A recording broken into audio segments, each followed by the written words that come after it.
Boa noite. Somos alunos da Escola Técnica Estadual Vasco Antônio Venchiarucci, Jundiaí, São Paulo. Cursamos Técnico em Edificações, primeiro semestre de 2021. O grupo é formado pelos alunos Amanda Larissa Rodrigues de Paula, Slaine Barbosa Damásio e Júlio José Munhoz Serron. Nosso tema são telhas fotovoltaicas. No mundo atual, o uso de energia elétrica é essencial no cotidiano dos seres humanos e está presente em várias atividades ao longo do dia. A energia elétrica é gerada pela conversão de energia mecânica ou química em elétrica. A principal fonte de energia elétrica no mundo é de origem fóssil, como carvão mineral, petróleo e gás natural. Essas fontes não são renováveis, ou seja, são fontes limitadas, e a preocupação com seu esgotamento fez com que aumentasse o investimento em energias renováveis. Essas são chamadas de energias limpas, pois além de serem limitadas, não agridem o meio ambiente com emissão de CO2, como ocorre com a utilização dos combustíveis fósseis. O uso da energia solar vem ganhando cada vez mais espaço, principalmente pelos avanços tecnológicos, que aumentam seu desempenho e diminuem o seu custo. O Brasil é o país que mais recebe irradiação solar no mundo, com média de incidência diária que pode ir de 4.500 a 6.500 watts-hora por metro quadrado.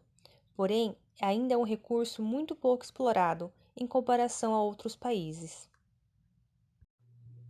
No sistema para aquecimento da água, são utilizados reservatórios, que recebem a água da caixa d'água. Essa água passa por tubos que ficam em placas solares e assim são aquecidas pela energia térmica do Sol.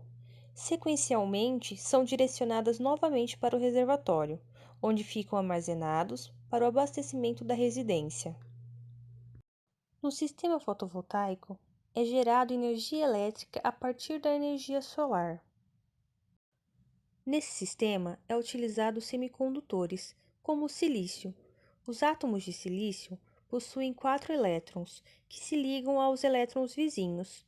Ao adicionar átomos de fósforo, por exemplo, que possuem 5 elétrons, sobra um elétron. Esse elétron fica fracamente ligado ao átomo de origem. O fósforo, então, é chamado de doador de elétron, denominado dopante N. Essa camada de silício com fósforo é o silício tipo N. No silício tipo P é adicionado boro, que possui átomos com 3 elétrons, formando assim lacunas, pois um elétron de cada átomo de silício não terá ligação. Sendo assim, o boro é denominado um aceitador de elétrons, chamado de dopante P. Quando se une essas duas camadas, a de silício tipo P e o silício tipo N, os elétrons que sobraram, fracamente ligados aos átomos de fósforo, são atraídos por essas lacunas, preenchendo esses vazios. Ocorre um equilíbrio quando essas lacunas são preenchidas totalmente, formando uma barreira, onde os elétrons livres remanescentes no silício tipo N não conseguem passar para a camada de silício tipo P. Isso faz com que a camada N seja eletricamente positiva e a camada P eletricamente negativa. Quando expostos a raios solares, os fótons possuem energia maior que essa barreira, formada entre essas duas camadas de silício. Isso causa uma movimentação entre as cargas, fazendo com que os elétrons na camada P passem para a camada N. E, ligando as extremidades das duas camadas de silício por um fio condutor, haverá uma circulação desses elétrons, e essa movimentação gera corrente elétrica contínua. O sistema fotovoltaico pode ser isolado, chamado de off-grid, ou interligado com a concessionária de energia, chamado de on-grid. O sistema off-grid geralmente é utilizado em áreas não urbanizadas, onde não há um sistema de abastecimento de energia por uma concessionária. Esse sistema vai captar a corrente contínua gerada pelo efeito fotovoltaico, vai passar por um inversor que transforma essa energia contínua em energia alternada. A energia alternada é a energia que chega nos nossos aparelhos elétricos. Essa energia é ligada ao quadro elétrico e também é armazenada em baterias, que vão alimentar o consumo da residência em períodos onde não houver incidência solar. No sistema on-grid, a energia também passa por um inversor para ser transformada em energia alternada. Ela é enviada ao quadro elétrico e do quadro elétrico, a energia excedente gerada que não é consumida não é armazenada. Ela é enviada para a rede elétrica da concessionária.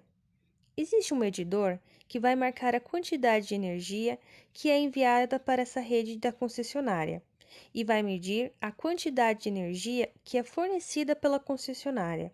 Ou seja, a energia produzida que não é utilizada durante o dia é vendida para a concessionária, formando assim um crédito de energia. Durante a noite e em períodos onde não tem incidência solar, a energia consumida é fornecida pela concessionária, debitando do crédito gerado anteriormente. A tecnologia atual utilizada na fabricação das telhas fotovoltaicas com filmes finos permite um enorme avanço na produção de energia sustentável, sendo que com apenas uma telha já é possível colher alguns resultados. Estas telhas, fabricadas a partir do filme fino, já foram aprovadas pelo Inmetro desde 2020 e já estão sendo fabricadas e vendidas no Brasil por algumas empresas. Cada empresa apresenta uma eficiência com relação às suas telhas, desde 30 watts a 100 watts, dependendo da fabricante. Devido a essa informação, nós podemos realizar uma quantificação de quantas telhas poderiam ser utilizadas para um consumo previsto numa residência.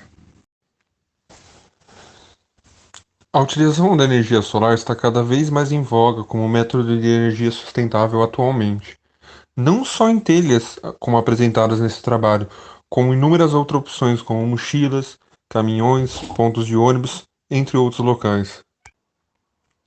Como a tecnologia das telhas fotovoltaicas ainda é relativamente nova, o custo das telhas não encontra-se em um preço acessível para todos.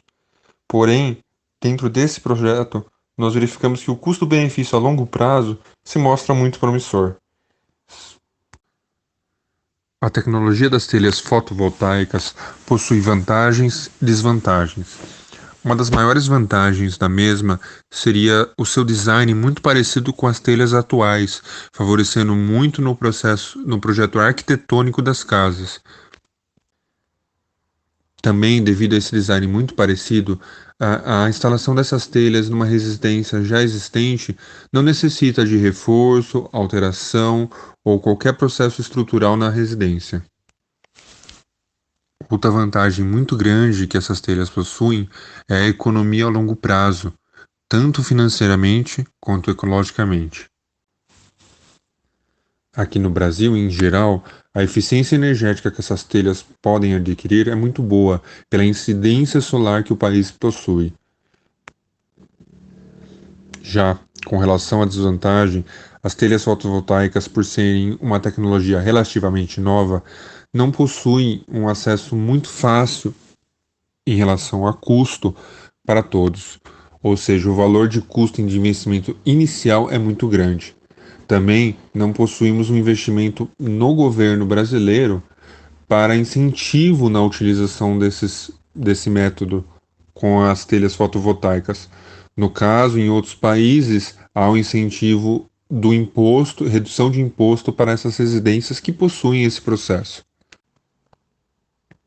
Com relação à vida útil dessas telhas fotovoltaicas, as empresas fabricantes passam um período de 25 anos. Porém, devido a ser uma tecnologia relativamente nova, ainda não temos como dar certeza desse prazo. Com relação ao processo de descarte, hoje as telhas fotovoltaicas são descartadas, em geral, em aterros sanitários comuns. Por ser uma quantidade muito pouca utilizada, e ainda devido a ser relativamente nova essa tecnologia, como já falado anteriormente, não temos um descarte muito grande dessas telhas. Então, não temos como avaliar o impacto ambiental que elas causarão. De qualquer forma, com o aumento exponencial da utilização dessas telhas devido à sua eficácia, temos que avaliar métodos de reciclagem ou reutilização desses materiais. Empresas e universidades já estão trabalhando nesse processo, uma vez que devemos avaliar a melhor forma ecológica de descartar ou reutilizar esses materiais. Como mencionado anteriormente, o objetivo do nosso trabalho é descobrir se vale a pena utilizar o sistema fotovoltaico em uma casa média com uma família de 4 pessoas. Estabelecemos este parâmetro, pois é o padrão da classe média brasileira. Portanto, nesta parte do nosso trabalho de conclusão de curso, traremos os resultados de nossa pesquisa por meio de cálculos com base na tabela de consumo de energia produzido pelo Programa Nacional de Conservação de Energia Elétrica, o PROCEL. Esta é a planta da residência que utilizaremos neste projeto.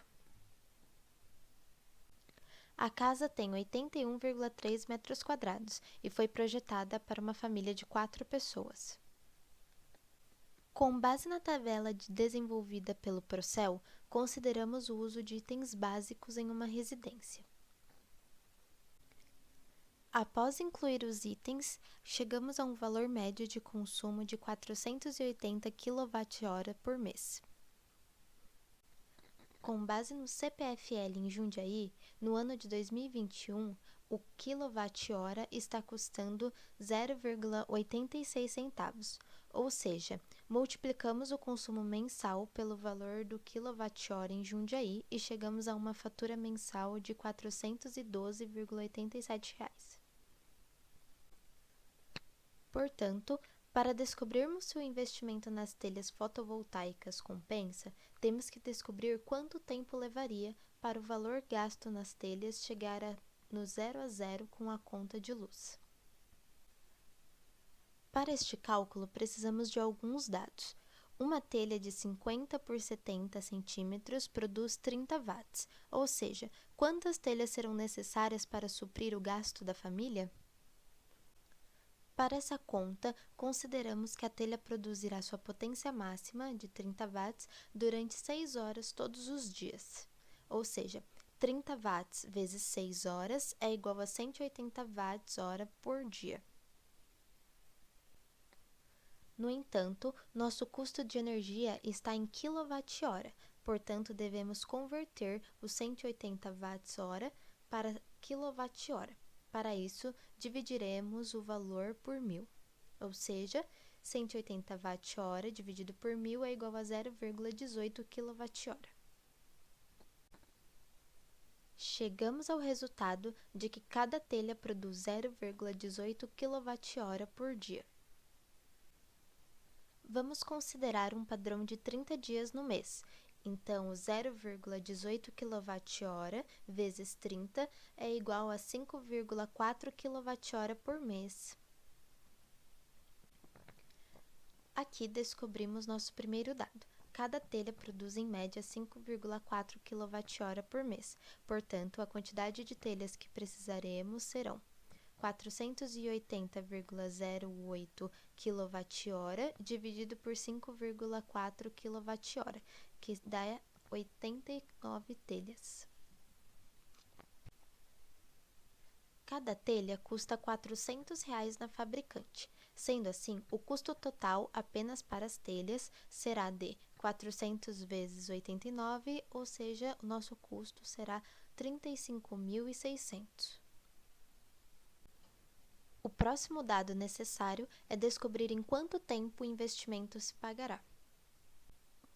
A conta de luz mensal que nossa família consome é de R$ 412,87, ou seja, para chegar ao investimento inicial são necessários 7 anos e 2 meses. Como fizemos essa conta?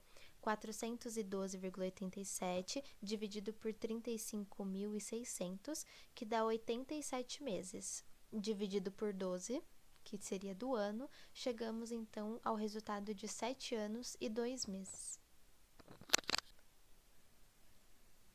Ao longo deste trabalho, chegamos à conclusão de que para uma família de 4 pessoas que construiu a casa e pretende passar mais de 15 anos nela, o investimento compensa.